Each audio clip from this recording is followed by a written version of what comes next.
Hello everyone, मैं हूँ रंजीता और आज के इस वीडियो में हम लोग पढ़ेंगे अपनी हिंदी पाठ्य पुस्तक बसंत भाग 2 कक्षा 7वीं से पाठ 6वां।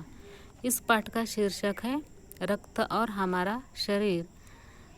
बच्चों, इस पाठ का आधा भाग मैंने आप लोगों को पिछले वीडियो में पढ़ाया। उसमें हमने पढ़ा कि दिव्या जो है अनिल के साथ चेकअप के लिए जाती है और डॉक्टर उसका ब्लड टेस्ट करने के बाद जो है बताती हैं रिपोर्ट में कि उसे जो है एनीमिया है। तो अनिल एनीमिया के बारे में डॉक्टर दीदी से बातचीत करता है।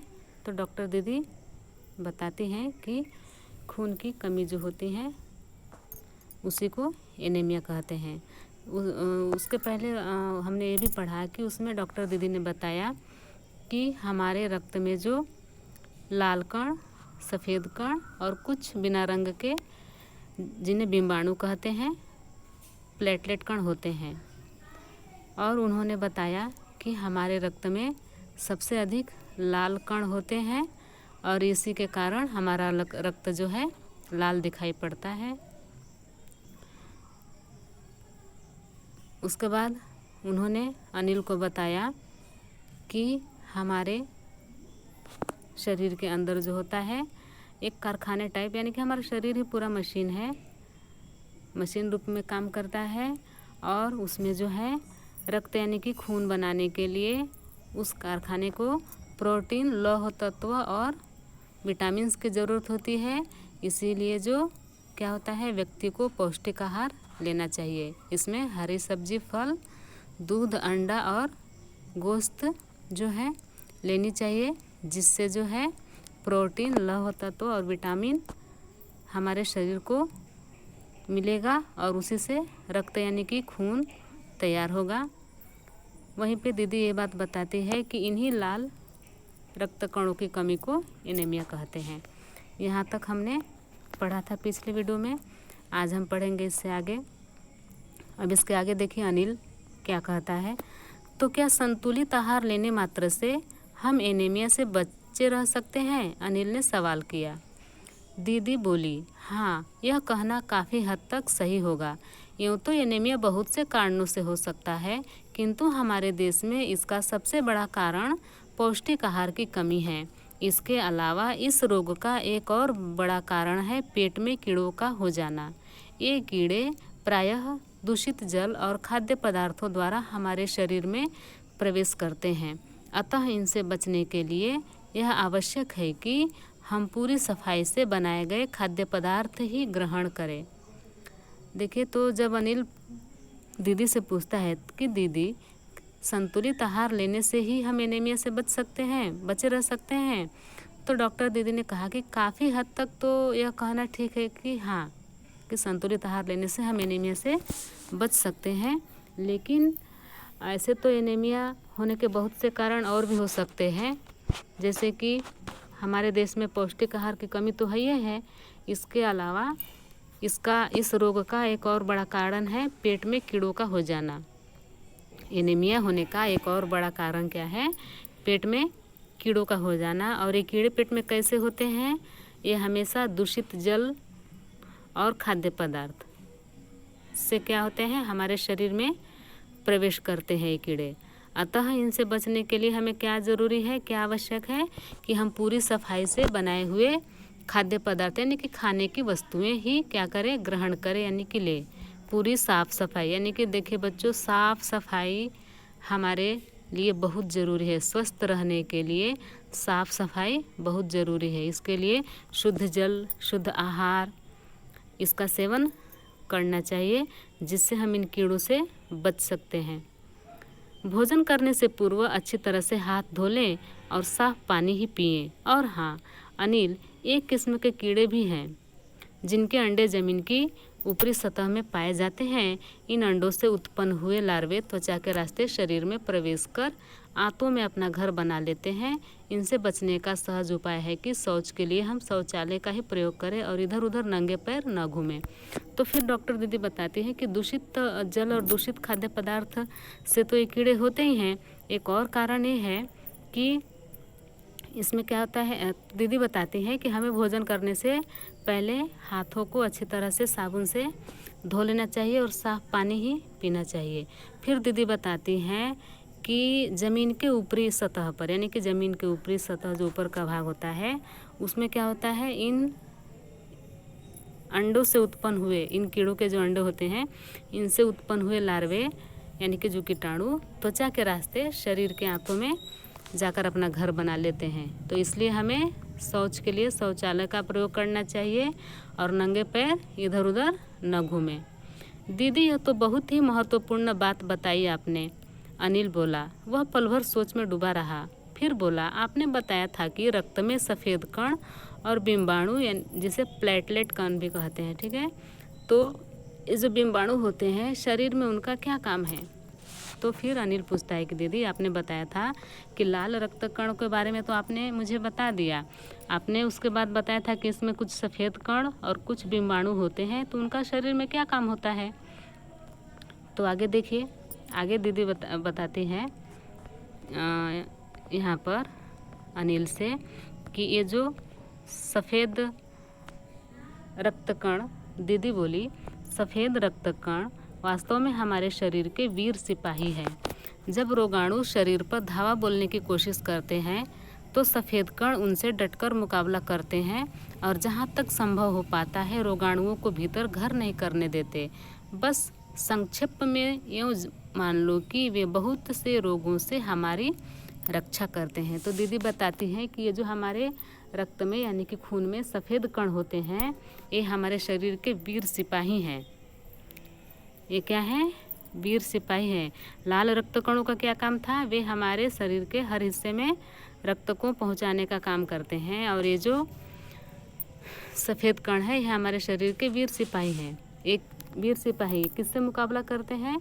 तो जब कोई रोगाणु यानी कि रोग उत्पन्न करने वाले जो कीटाणु होते हैं हमारे शरीर पे धावा बोलते हैं, तो ये क्या करते हैं? उनसे डटकर मुकाबला करते हैं ये सफ़ेद कण, और जहाँ तक संभव होता है उनको शरीर के अंदर मतलब बसने नहीं देते हैं, घर नहीं करने देते हैं। बस यूँ मान लो कि ये जो है रोगों से हमारी, बहुत सारे रोगों से हमारी रक्षा करते हैं। और बिम्बाणुओं का काम है चोट लगने पर रक्त जमाव क्रिया में मदद करना। रक्त के तरल भाग प्लाज्मा में एक विशेष किस्म की प्रोटीन होती है जो रक्तवाहिका की कटी फटी दीवार में मकड़ी के जाले के समान एक जाला बुन देती है। बिम्बाणु इस जाले से चिपक जाते हैं और इस तरह दीवार में आई दरार भर जाती है जिससे रक्त बाहर निकलना बंद हो जाता है। तो देखिए, अगर हमें कहीं कटता है, चोट लगता है, तो अगर वहाँ से खून निकलने लगता है तो देखिए वो खून अगर निकलते ही रह जाएगा तो इस तरह से तो हमारे शरीर के अंदर से क्या हो जाएगा, पूरा रक्त शरीर से बाहर आ जाएगा, जिससे आदमी की मौत हो सकती है। तो ऐसा होने से रोकने के लिए ये जो बिम्बाणु होते हैं ये क्या करते हैं, रक्त जो है देखिए बहुत जल्दी जम जाता है। तो जहाँ से रक्त निकलता है ना, अगर थोड़ा सा कटा है तो वह जल्दी वहाँ पे वो जम जाता है और वह बाकी रक्तों को बाहर नहीं निकलने देता है। तो एक जमने का काम में मदद कौन करता है? तो ये बिम्बाणु करते हैं। जैसे कि देखिए जो प्लाज्मा यानी कि जो पतला भाग होता है खून का, उसमें एक प्रोटीन होती है एक किस्म का, जो क्या होता है, जो रक्तवाहिका की यानी कि जहाँ कट फट गया है वहाँ पर मकड़ी के जाले की तरह बुन देती है। और ये जो बिम्बाणु है क्या करते हैं, उस जाले पर चिपक जाते हैं जिससे कि खून बाहर आने का रास्ता बंद हो जाता है और खून आना बाहर बंद हो जाता है और वो जो है जहाँ कटा है वह भर जाता है। अनिल बोला। इसके बाद अनिल जो है फिर दीदी से बोलता है,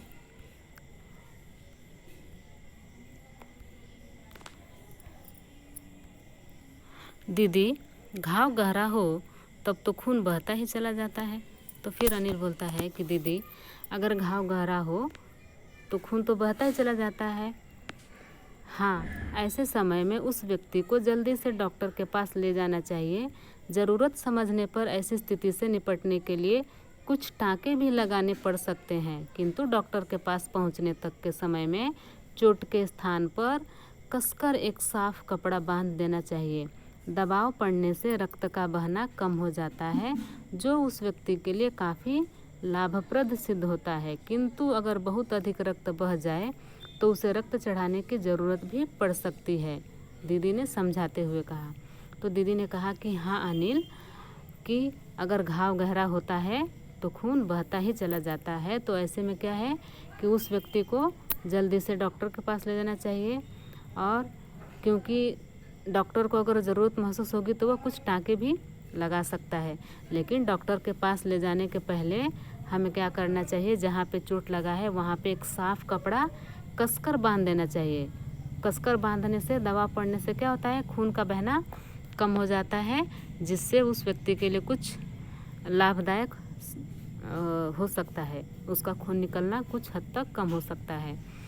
लेकिन अगर ज़्यादा रक्त बह जाए खून, तो उसे खून चढ़ाने की भी ज़रूरत पड़ सकती है। अनिल ने कहा, क्या ऐसे समय में किसी भी व्यक्ति का खून काम आ सकता है? दीदी बोली, अनिल, हर किसी का रक्त एक सा नहीं होता। कुछ विशेष गुणों के आधार पर रक्त को 4 मुख्य वर्गों में बांट दिया गया है। ज़रूरतमंद व्यक्ति के रक्त समूह की जांच करने के बाद उसे उसी रक्त समूह का रक्त चढ़ाया जाता है।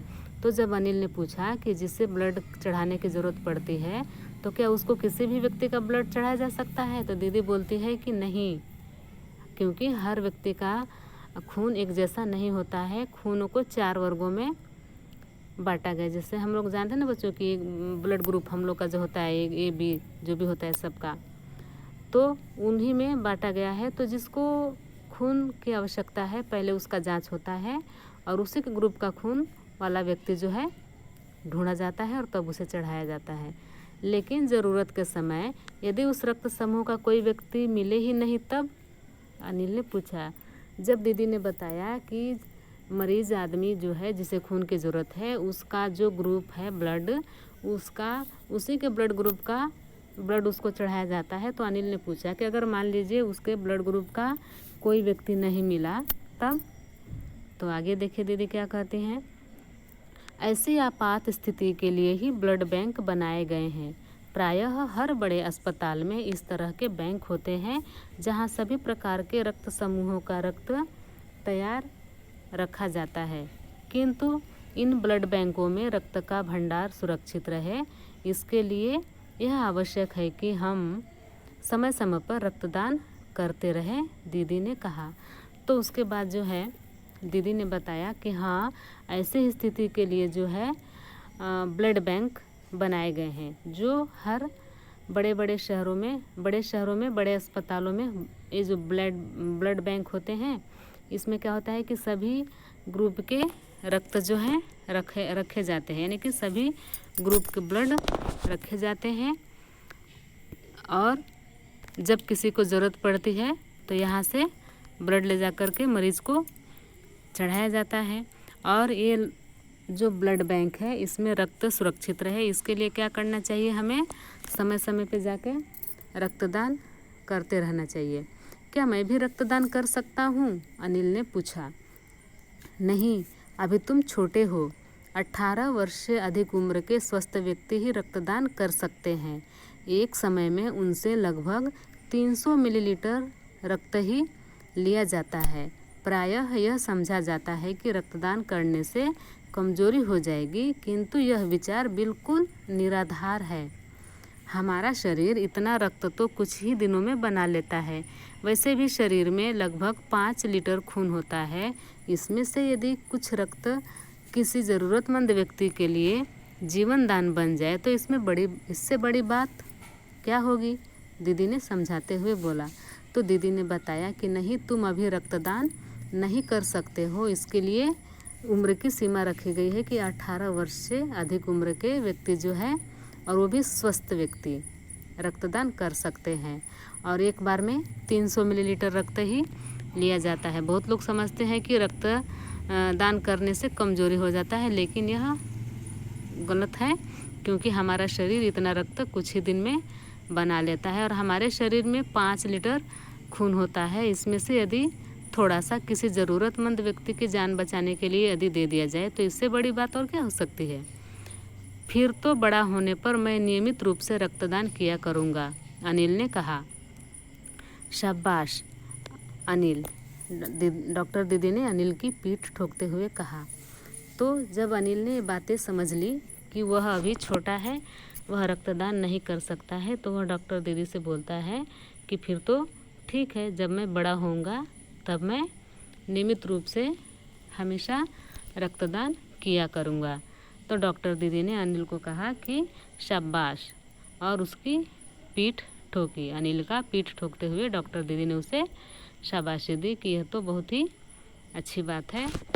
तो इस तरह से ये जो पाठ हमारा समाप्त होता है। तो बच्चों, इस पाठ में हमने रक्त के यानी कि खून के महत्व हमारे शरीर में कैसे है इसके बारे में हमने पढ़ा। जैसे कि हमारे खून में लाल रक्त कण, उसके महत्व, सफ़ेद रक्त कण, बिम्बाणु, सभी के बारे में पढ़ा है हमने। और ये जो एनीमिया बीमारी है उसके लिए हमें संतुलित आहार ग्रहण करना चाहिए, ये भी हमने इसमें जाना। तो ठीक है बच्चों, आप वीडियो को अच्छे से देखें और पढ़ें। Thank you.